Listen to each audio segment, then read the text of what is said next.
Buenas tardes, les saluda el psicólogo Gregorio Camacho desde los estudios de Ultimatum este miércoles 4 de mayo del 2022, ya el primer programa de mayo. Estoy con la psicóloga Daisy Matus, que Hola. También es un gusto. ¿Cómo estás? Buenas tardes. Ay, gracias a Dios, muy bien. Aquí sufriendo un poquito con el calor de Tuxtla. Pero tenemos la fortuna que, Ultimatum, mira, Aquí sí. este es un congelador. Con climita. Nos da muchísimo gusto que estés aquí una vez más. Daisy, gracias por darte el tiempo. Sabemos de tus ocupaciones y siempre lo recalco. Te invitamos a hablar de temas porque aparte de ser terapeuta, también eres maestra, que es en lo que ejerces la docencia en niños. Con niños, sí, a nivel primaria. Y eso es muy bueno porque quién mejor que tú para hablarnos del tema que vamos a tocar el día de hoy, que es dificultades en el aprendizaje, problemas de aprendizaje, como queramos llamarle, que lo ideal sería, para términos clínicos, dificultades de aprendizaje. Dificultades, claro, porque cuando tú dices problema en sí, también la palabra ya es muy fuerte, Sí. ¿no? Entonces vamos a decirle dificultades de aprendizaje, para empezar con algo. Para ir suave. Para ir suave, claro. Bueno, en programas anteriores ya hemos tocado el tema, habíamos hablado de algunos en específico, pero el día de hoy me gustaría compartirle a tu audiencia que una dificultad de aprendizaje no vamos a estigmatizar en que un niño sea tonto, porque muchas veces se cree que va relacionado a la inteligencia. Sí. Sin embargo, vamos a hablar en este programa en relación a las capacidades o dificultades más bien que vamos a estar presentando o que se va a presentar en el niño en una cuestión cerebral, ¿no? Porque no es nada más una situación que sea por un factor que va a determinar una dificultad, es más bien multifactorial, okay, como lo hemos comentado en otros programas. Entonces, cuando hablamos de dificultades del aprendizaje, tenemos que primero darnos cuenta en qué área se está presentando esta dificultad. Las dificultades no se aparecen en un área, solamente en un área. Puede ser que sí, pero puede ser que aparezca ya sea en la lectura, en la escritura, en cuestiones de matemáticas, en cuestiones del habla. Y el lenguaje, recordemos que no solamente es el lenguaje oral, también es el lenguaje escrito. Sí. Entonces, lo primero, por ejemplo, o en qué momento nos vamos a detectar nosotros que estamos hablando de una dificultad de aprendizaje. Los primeros focos de alarma los vamos a ver cuando nuestro niño, nuestra niña es escolarizado, ¿no? Digámosle la guardería, el maternal, porque ahorita pues ya desde chiquititos, ¿no? ¿A partir de guardería se considera escolarizado? Bueno, no, perdón. Escolarizado es preescolar, primaria, secundaria, ¿no? Cuando ya van a la escuela como tal. Pero ahorita por la situación también de vida que llevamos, hay muchas mamás y papás que tienen que recurrir a llevar a los niños a edades muy tempranas. Sí. Y ahí trabajamos, por ejemplo, con los niños desde edades, ¿qué te gusta? Los 4, 5, 6 meses, ya las maestras de maternal, 1 y 2, empiezan a integrar ellas actividades, que lo que les permite es desarrollar, hablemos de la motricidad, ¿no? Motricidad, la motricidad fina, y también les ayuda a, en las cuestiones lúdicas para el desarrollo del lenguaje, ¿no? Porque los primeros aprendizajes adquiridos en las primeras etapas de vida, pues es la comunicación oral, ¿no? Que como también hemos comentado anteriormente, el niño va a aprender a hablar por imitación. Entonces, si yo quiero que mi hijo aprenda a hablar, lo que tengo que hacer es cantarle, hablarle, verle a los ojos cuando le estoy hablando, decirle el nombre correcto de las cosas. Por ejemplo, esto es una planta, ¿no? Allá, ¿no? Como nos hacemos los chistositos de pronto para llamar la atención. Sí, una pantita, ¿no? O el guau, no, se llama perro. Sí. El perro, ¿no? Sí, ¿no? Porque luego de pronto, sí, bueno, empiezan así como a cuchichearlos, ¿no? Y entonces sí, muy bonito y todo, pero el niño, tú le tienes que hablar y decirle cómo se llama para que el niño vaya entendiendo que es un perro, no un guau, sí, ¿no? Igual le podemos decir, ¿cómo hace el perro? Guau. Claro. Pero es un perro, ese es el sonido que hace, no cómo se llama. Entonces, desde ahí, ¿no? Me fui por un lado, estábamos hablando de que vamos a empezar a detectar las dificultades de aprendizaje cuando los niños están escolarizados, y haciendo hincapié vamos a hablar que sería en el nivel preescolar, ¿no? que también desafortunadamente se ha perdido como esta parte lúdica y dinámica de la educación preescolar, porque ahorita veo a veces que dicen, ¿no? Aquí el niño va a salir leyendo con nosotros, y entonces la idea básica de la educación preescolar es que el niño aprenda jugando, a la socialización, a desarrollar también el lenguaje, a que conozca su cuerpo, a las lateralidades, izquierda-derecha, arriba-abajo, ¿no? Y son cosas que se han ido perdiendo porque vamos con la prisa de que salga leyendo y ya sumando y restando, ¿no? Y el preescolar tiene su razón de ser, ¿no? Pero se ha distorsionado mucho por la misma oferta, que hay mucha oferta y demanda, sí. ¿no? Aparentemente donde mi hijito ya salga leyendo y escribiendo, esa es la mejor escuela, pero aguas, porque cuando es bien cierto que tenemos que estimular para que el cerebro se desarrolle en lo máximo en los primeros años de vida, porque su plasticidad cerebral está al máximo. Sí. Pero cuando nosotros, en este afán de querer hacer algo bien, obligamos al niño a que adquiera estas habilidades, sí, las puede adquirir, pero va a llegar el punto de cuando llegue, por ejemplo, a la educación primaria, que se va a aburrir. Y entonces, lejos de tener un avance, nos vamos a estancar o puede haber incluso un retroceso, ¿no?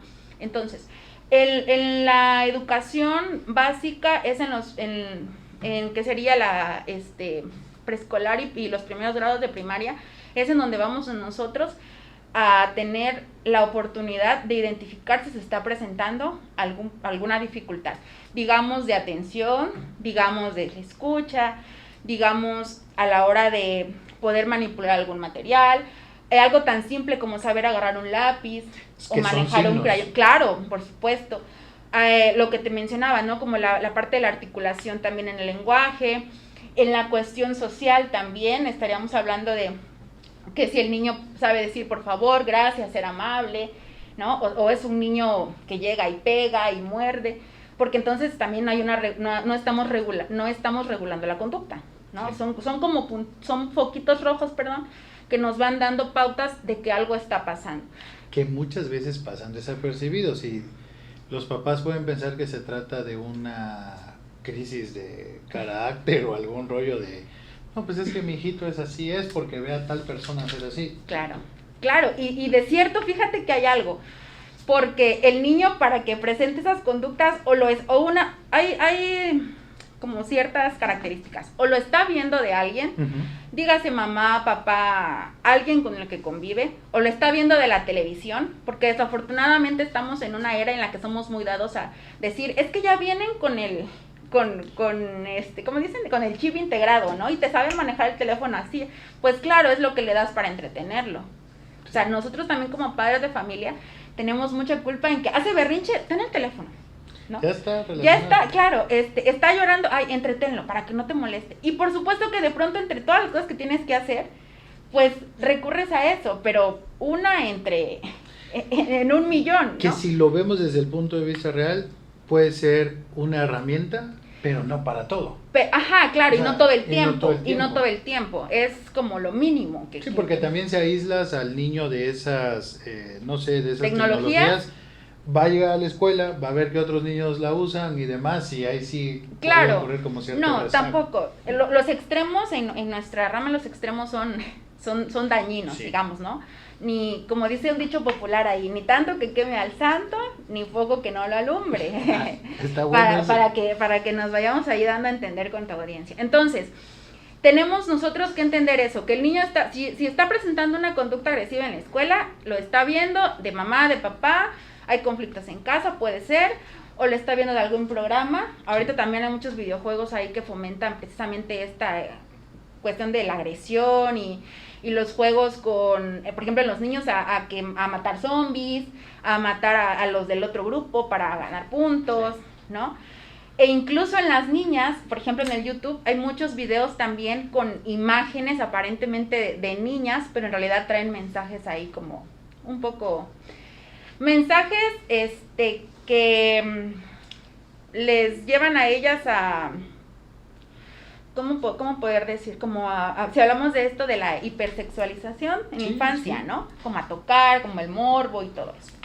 Entonces, puede ser que el niño lo esté viendo, pero tenemos que darnos cuenta entonces de dónde lo está viendo y ver cómo podemos regular esa conducta. Y entonces, lo que hemos hablado anteriormente, a veces como papás nos cuesta mucho decir sí estamos fallando, ¿no? Nos cuesta mucho decir, pues sí, vamos a hacer lo que nos toca. Es muy complicado. Y es mejor decirlo, desde un terreno práctico, es mejor darse cuenta a tiempo y poder componer las cosas que se estén haciendo mal, a sentarse en el orgullo y decir, no, pues es que yo así soy, así soy, así soy, y dañar todo el proceso del desarrollo de tu hijo. Así me educaron, sí, pero pues no son los mismos tiempos, sí. Date cuenta cómo eres, porque todos podemos ir con una sonrisa por la vida, pero muy en el fondo sabemos que tenemos algo que trabajar. Sí. Todos lo sabemos, pero muy pocos aceptamos que tenemos que trabajarlo y lo trabajamos sobre todo, ¿no? Porque decimos, la aceptación es el primer paso, sí, pero no te sirve de nada aceptar si no estás haciendo nada. Entonces, y es que desde el sentido bioético, la salud y la enfermedad se ve desde un aspecto positivo y negativo. O sea, la gente que considera que tiene alguna condición de tipo emocional o mental lo relaciona con una cuestión de debilidad, y si aparentemente no hay ningún signo, esto se ve como positivo. Es una cuestión que está ligada a las enfermedades y al término de salud desde siempre, que nos hace tener una dificultad para aceptar que pues necesitamos trabajar con algo. Pero a ver, hasta los psicólogos necesitamos trabajar con nosotros. O sea, yo le digo a los pacientes a veces, no sienta usted que está con una especie de deidad extraterrestre no, que no tiene ninguna...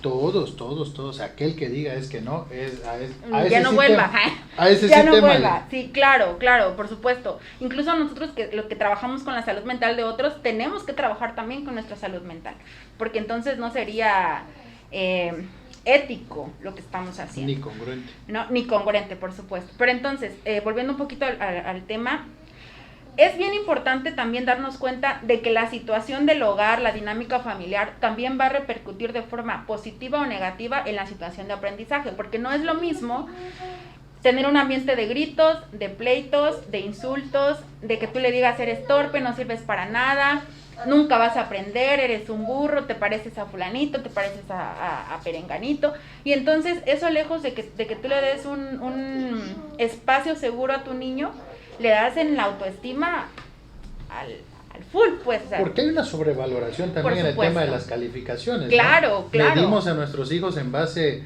a los 10, por supuesto. O sea, hay papás que siembran el estrés en sus hijos desde temprana edad porque le dicen, aquí solo se aceptan 10. Claro, es tu única obligación. No, y el niño si saca un 9, de verdad, yo creo que alguno de nosotros recuerda a algún compañerito estresado al full porque sacó una calificación que para muchos un 8 es así de ¡pum! Llega a su casa y ese 8 representa el papá, oye, qué bueno y demás. Estas sobrevaloraciones que tenemos de las calificaciones nos hacen pensar que un niño es inteligente porque saca 10 y a otro no lo es porque no lo saca. Claro, y también, por ejemplo, sería muy padre que los papás nos empapáramos de las nuevas literaturas que salen en relación a la educación o los maestros, sobre todo los maestros, porque es bien importante aquí tener en cuenta que la educación, o sea, la educación tiene años siendo lo mismo, el salón de clases es el mismo, la mesa del maestro en el centro y todos los demás escuchando, y al maestro lo colocamos en el espacio del que sabe todo, ¿no? Del que domina el conocimiento, y aquí lo que yo digo es la verdad absoluta y ustedes no saben nada, o sea, vienen a escucharme y lo que yo digo es verdad. Y no, a los niños hay que motivarlos a que construyamos el conocimiento juntos. Es cierto, yo sé de lo que estoy hablando, pero ustedes también saben desde donde ustedes están. Por ejemplo, yo como maestra rural, yo tengo que adecuar mi tema. Si estamos hablando, no sé, por ejemplo, los medios de comunicación, allá, por ejemplo, hoy me dice una niña, estamos viendo, hacemos un repaso de lo de los comerciales y los eslogan y eso, y me dice, maestro, es que yo no tengo tele. Es cierto, a veces hay comunidades que no tienen ni luz, entonces ahí entra el ingenio de nosotros y ver cómo le hacemos. Podemos usar la tecnología, como tú dices, y a la otra yo puedo, no sé, en mi teléfono, porque pues no tengo para un cañón, llevarles algún comercial, descargar algún comercial, o le tomo un video al comercial que pasa en mi tele. Sí. O tenemos que buscar estrategias. Y entonces a veces también nosotros caemos en una posición de que no es que tu alumno no sepa, es que tú no sabes enseñarle. Y también hay que tener la humildad suficiente para saber eso, sí. Que el que está fallando soy yo, que el que no está usando los recursos soy yo, y que el que quiere que se amolden a mí soy yo. Pero entonces... Porque pasa en muchos salones de clases, Daisy, que por ejemplo hay un alumno que no está siendo atendido en estas adecuaciones curriculares que deben de realizarse. Y que por ejemplo, no sé si el niño presenta dificultades en la lectoescritura, pues el maestro intenta, pues o te nivelas o te quedas. Hay muchas posturas muy radicales en ese sentido que hacen que el niño, pues, efectivamente, pues haya un rezago escolar, haya una exclusión en ese sentido. Sí, y te digo, tenemos que agotar nuestros recursos, pero también hacer algo aquí bien importante, y es, si ya agoté todos mis recursos y el niño definitivamente no, bueno, entonces tengo que indagar más allá de... Y gracias a Dios pues tenemos la formación, ¿no? Y tú y yo quizás podemos decir, bueno, voy a llamar al papá porque necesito palparme un poquito de ver si no hay una cuestión de alguien de la familia que haya tenido antecedentes con dificultades de aprendizaje, y que sí cómo se desarrolló el proceso de la gestación. Pero tú y yo lo sabemos. El maestro que se formó para maestro o no lo sabe o no lo quiere saber, o no nos queremos actualizar. Sí, no, porque estar en un aula implica eso, actualizarte constantemente. Se supone que por eso existe un consejo técnico, ¿no? Cada cierto tiempo que podría... Lo dejemos hasta ahí. Lo dejemos hasta ahí porque igual, bueno, ojalá que quienes diseñaran estos consejos técnicos fueran personas que han estado en algún momento en una escuela o en un salón de clases. Porque igual es bien bonito sus actividades, pero, o sea, pónmelos en la realidad, o sea, en contexto, ¿no? Hay libros de texto, igual si tú los ojeas un día y te vas a dar cuenta, el libro de texto es universal, es el mismo el que te dan aquí en Tuxtla, en el colegio más caro que manejan, que son los libros que da la SEP, y el que te trabaja un maestro de la sierra. Es el mismo libro y te dice, puedes checar el siguiente link para más información. Tal vez el maestro del colegio más caro de Tuxtla puede hacerlo porque tiene internet, porque tienen plataformas que pagan también el mismo colegio. Bueno, pero ¿y el niño de la sierra, el maestro de la sierra, cómo le hace? Entonces, desde ahí estamos mal. Mal en el sentido de creer que tenemos que llevar el plan y programa como está aquí porque es lo que me dice. Ok, yo voy a hacer lo que pueda desde lo que tenga, pero generando los conocimientos. Entonces, por ejemplo, cuando el niño, es bien cierto que, ¿qué te gusta? Tercero de preescolar, tú empiezas a alfabetizar al niño, y que si los números, y los animales, y los colores, o desde segundo, ¿no? Empiezas, llegan a primaria, y hay niños, incluso, ahorita creo que ya es obligatorio desde el 2012, si no mal recuerdo, si me falla por ahí la fecha, me disculpan, pero ya es obligatorio el preescolar.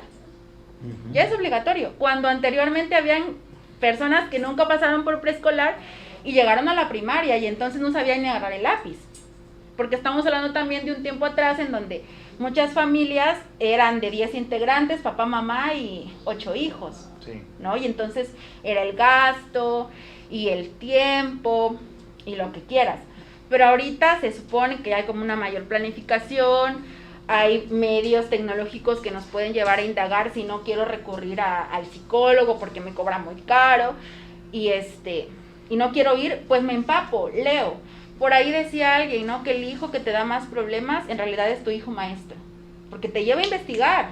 Digo, si eres un papá que esté involucrado, claro, me está dificultando aquí, bueno, voy a investigar a ver qué puedo hacer para que este barco se vaya a flote, porque si el barco se hunde me voy con él. No, pero te digo, es como un trabajo en conjunto, es tener como las herramientas que muchas veces ya tenemos el trabajo y aquí estoy y pues ya, es mi trabajo, es mío, nadie me lo quita y háganle como quieran, y el que aprende bueno y el que no, pues con la pena. ¿Cuántas generaciones están como haciéndose daño desde las aulas? Claro. Porque pues muchos chicos llegan hablamos de preescolar, primaria, pero imagínate, sales de primaria sin ningún tipo de aprendizaje básico, llegas a secundaria y así, porque es ir arrastrando. Por supuesto, es un rezago Que que ya se no tiene se va que subsanando. ya no. Por eso es bien importante trabajar en las primeras, en los primeros ciclos, le llamamos en los primeros ciclos. Por ejemplo, en primer y segundo grado lo que se busca es que el niño efectivamente aprenda a leer y a escribir. Pero yo me atrevería a decir, a mí no me sirve de nada que mi niño lea y escriba. Lo que yo tengo que fomentar es que entienda Claro. lo que está leyendo y que sepa lo que está escribiendo y también lo entienda y sepa lo que quiere dar a entender, porque no es lo mismo lo que dice, lo que entiendo y que yo te lo dé a ti y tú lo leas y lo que tú entiendes, Claro, una ¿no? comprensión. Entonces tiene que ser un trabajo en conjunto para que el niño no solamente lea y escriba, porque podemos decir, ay, sí lee y sí escribe, pues sí, pero se encontró con el otro maestro del siguiente ciclo y se da cuenta que el niño no entiende lo que está leyendo y no desarrolla algo que nosotros llamamos la comprensión lectora. Así es. Y por eso después, cuando ya somos grandes, vienen los problemas de la comunicación, porque pues no entiendo lo que tú me dices y ni tú entiendes lo que yo te digo, y entonces si nos echamos un chapuzón, resulta que tuvimos problemas para adquirir el lenguaje oral y el lenguaje escrito, ¿no? Sí, claro, y no sabemos así es. comunicarnos. Es muy cierto. Hay una persona que nos pone aquí en el banner de Facebook, Uh-huh. Roberto González, dice, cada niño o niña lleva un proceso educativo todo a su tiempo. Claro, Sí. todos somos buenos para algo, no todos para la misma cosa, ni en el mismo momento. Yo creo que hay que descubrir en qué está el talento y explotarlo. Claro, por ejemplo, hay un señor que se llama Howard Gardner que desarrolla la teoría de las inteligencias múltiples, donde él dice, todos somos buenos para algo, pero no todos para la misma cosa. Y por ahí hay un no sé si es un refrán, bueno, no es un refrán, pero hay un textito por ahí que dice, si tú juzgas al pez por su capacidad para trepar árboles, crecerá toda su vida pensando que es un estúpido, porque un pez no es para que trepe árboles, Sí, su hábitat es el agua, ¿no? Pero hay papás que quieren que su hijo Sea pez, sea así. sea pez y que trepe árboles, ¿no? ¿Sí? Porque el papá sí sabe Claro, trepar árboles, ¿no? claro, Y claro. qué difícil llevar este peso generacional, que a veces, ojo también, y eso sería un tema excelente, de ahí se pueden desprender esa insatisfacción personal que nunca se llena, Por supuesto. ese vacío de que nunca cumpliste con las expectativas del papá, que nunca cumpliste con las expectativas Del maestro, o sea, en casa no cumples las expectativas de tu papá, te vas a la escuela, no cumples con las expectativas del maestro, y entonces te quedas en un rezago, y si en mi casa me rechazan y me rechazan en la escuela y me rechazan mis compañeros porque soy el burro del salón, porque no aprendo, porque soy el niño problema, o sea, es una herida de rechazo que empezó así y se va haciendo más y más y más y más y más y más y más. Entonces, por eso quizás hay gente que se aburre, ¿no? Y que siempre hablemos de psicología y de la cuestión de las emociones y de por qué juntar todo y formar algo a partir de esto, porque estamos en todo, o sea, yo siempre he dicho, yo no puedo dejar de hablar de la psicología porque todos en algún punto todos tenemos historia. Todos tenemos sentimientos y todos tenemos emociones y todos venimos de una familia. Tal vez no la conocimos, pero tuvimos que... Sí. ¿No? Tenemos un origen. Tenemos y ese un origen origen. influye en nosotros, Por supuesto. lo queramos aceptar o no. Así es. Dicen por ahí, ¿no? El que no conoce su historia está condenado a repetirla. Ese es un dicho Y lo muy poderoso de esto es que podemos decir, no, conmigo no, aguas, pero tal vez contigo no, pero vienen tus generaciones. Así es. Y entonces, ojo ahí. bueno. Todo lo que evitaste contigo lo puedes dejar de lado con quien viene de ti. Claro. Muy bien. Tenemos una visita por aquí en el estudio. Sí. que escucha el ruido. por si la audiencia escucha, oigan, ¿qué es? No se preocupen, no son psicofonías. Tenemos una visita aquí, la hija de la psicóloga Daisy Matos está con nosotros, Sí, que le muy agradecemos bien mucho que acompañada. esté con... Lo que pasa es que queríamos poner el ambiente así tipo salón. Claro, el salón de Muy clases. bien. Oiga, gracias a cada uno de los que nos ha estado escribiendo. Lupita Rebollar dice, bonita tarde psicólogo, bonita tarde Lupita, gracias por estar aquí. Antonio Urbina dice, saludos. Jorge Morales, Socorro Morales, Nevares Luis, un buen tema, psicólogo, dice Nevares Luis. Brian Iván también está por aquí, Juan Pablo Reyes, Carlos Camacho, muchas gracias por estar en esta tarde, como siempre, ayudándonos a difundir temas de psicología. Bueno, lo de siempre, colega, ya una vez que ya detectamos ese problema, que estamos dispuestos a dar ese paso, ¿qué se hace? Porque es lo que dicen los papás. Bueno, está bien, pues, ok, ya detecté con lo que me acaban de decir que efectivamente mi hijo tiene esta dificultad. ¿Qué sigue? Lo ideal es recurrir a las personas capacitadas en el tema y buscar ayuda en ese sentido, ¿no? Si estamos hablando, por ejemplo, de un problema lo primero lo que hacen muchas veces los maestros es mandar a llamar a los papás y decirles, no, miren, pasa esta situación, lo que se hace en la ciudad, ¿no? Y ya los papás preocupados, ¿qué dicen? Vamos a ir al psicólogo. Entonces, lo primero sería buscar la ayuda. Si no pueden costear el servicio privado, hay, creo, por ejemplo, asociaciones como el DIF, sí, que si no me equivoco da atención psicológica gratuita. Incluso hay aquí, por ejemplo, creo que hay un departamento en específico que es los que se dedican a trabajar únicamente con autismo, por ejemplo, porque ahí hay todo un dilema, ¿no? Si es una cuestión de aprendizaje o es una cuestión genética o todo eso. Entonces, buscar las instituciones que me puedan brindar el apoyo, o si están en alguna escuela pública, investigar si esta escuela tiene USAER, que el niño lo canalicen con el USAER. Y yo creo que desde la trinchera que estemos es hacer bien nuestro trabajo. No es nada más, o sea, tener el compromiso de, sí, ya tengo un espacio, valorar nuestro trabajo, porque hay mucha gente que está buscando un trabajo, y hacerlo lo mejor que podamos. A mí me queda algo que me quedó muy grabado cuando yo hice el posgrado, es que decía una maestra, sean ustedes el maestro que quieren para sus hijos. Está muy... O sea, y es fuertísimo, porque la maestra que soy, ¿la quiero para mi hija? Si mi respuesta es sí, qué padre, pero si mi respuesta es no, no me gustaría tener un maestro como yo, ¿no? Claro, imagínate, pobre Esteban, con un maestro, no, puede ser, ¿no? Claro. Y a veces, pero es darle un golpe al ego muy fuerte. Sí, claro. Muy fuerte. Entonces, lo primero es, como padre de familia, aceptar, porque también es muy difícil que te digan, tu hijo está presentando un problema, busca ayuda, ¿no? Y pones 1001 pretextos, pero es importante recurrir a buscar ayuda, involucrarnos en el proceso como padres de familia, saber qué puedo hacer yo, seguir las indicaciones, porque cada niño tiene su ritmo, lo que decían ahí, creo, en un comentario. Sí. Cada niño tiene su ritmo, vamos a integrarnos bien en la familia, es hacer una modificación estructural a nivel familiar también, poner horas para trabajar con él de manera que este tiempo que le estamos dedicando sea un tiempo de calidad, involucrarnos en el proceso, involucrarse también como docentes. Bueno, eso sería como lo ideal, lo básico, ¿no? Y decirle al niño, bueno, ahorita quizás está siendo difícil, pero lo vamos a lograr. Así es, lo vamos a superar. Si trabajamos en equipo, lo vamos a lograr. Y los papás entender esa parte, porque el hecho que presente una dificultad no quiere decir que ni es permanente, que no se pueda trabajar con eso, y que si llegara a haber una situación que un especialista diga, sabe que esto lo va a acompañar a su hijo toda la vida, bueno, también hay alternativas de seguimiento, pues, o sea, no quedarse en esa parte de negatividad de que una dificultad es igual a ya.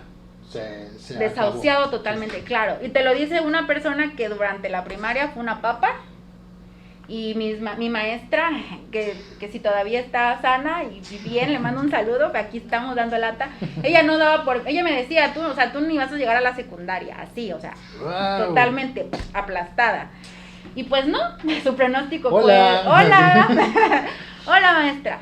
Y entonces, pero fíjate que también eso a mí me ha ayudado, ya obviamente después de mucha terapia y de mucho trabajo personal, a entender que tuvo una razón de ser, y el día de hoy se lo agradezco porque pues pude tumbar su pronóstico. Deberías hacer ese TikTok de la niña que grita, adivina dónde está. No lo he visto, no. Muy bien, visto. Perfecto, pero, pues, colega, números de teléfono para atención. Claro que sí, pueden... Si gustan hacernos una llamadita, es al 961-373-6663, o bien enviarnos un mensajito de WhatsApp al 961-307-3219. Perfecto, muy bien. ¿Y en tu página? Y la página, claro que sí, gracias por recordármelo. Pueden seguir la página de Facebook en Bigots, Atención Psicológica y Educativa. Perfecto, muy bien. Pues ahí está la página de nuestra invitada de hoy. Daisy, siempre es un gusto. Esperemos que no vuelva a pasar tanto tiempo para que estés con nosotros. Claro. Gracias por tus aportaciones. Y bueno, ahí está la página y los números para que puedan solicitar la atención con la psicóloga Daisy Matus y también apoyarse en el tema educativo. Brian Iván dice, debemos entender que este proceso no es solo del niño, sino de los padres también. Lo mencionaba la psicóloga Daisy. Así que muchas gracias a todos los que nos vieron en esta tarde. Disfrute del calor, no se enoje, ¿verdad? Tomen mucho pozol. Tomen mucho pozol, cómprese un tepache o lo que vaya usted a tomar, pero no se enoje con el calor, hay que disfrutarlo. No se ande peleando en la calle, la verdad, como veo horrible, gente. Sí. No hay educación vial tampoco. Yo sé que nos queremos morder a veces con el calor, pero pues no podemos hacer más que apechugarlo, como decimos, ¿vale? Muy bien, pues a nombre de todo el equipo Ultimátum le agradecemos mucho por haber estado aquí. También la hija de la psicóloga Daisy Matus, que se acerque por aquí. Ya nos vamos, le agradecemos mucho su presencia también. Y a nombre de todo el equipo Ultimátum, yo soy Gregorio Camacho, nos vemos la siguiente semana. Chao. Bye.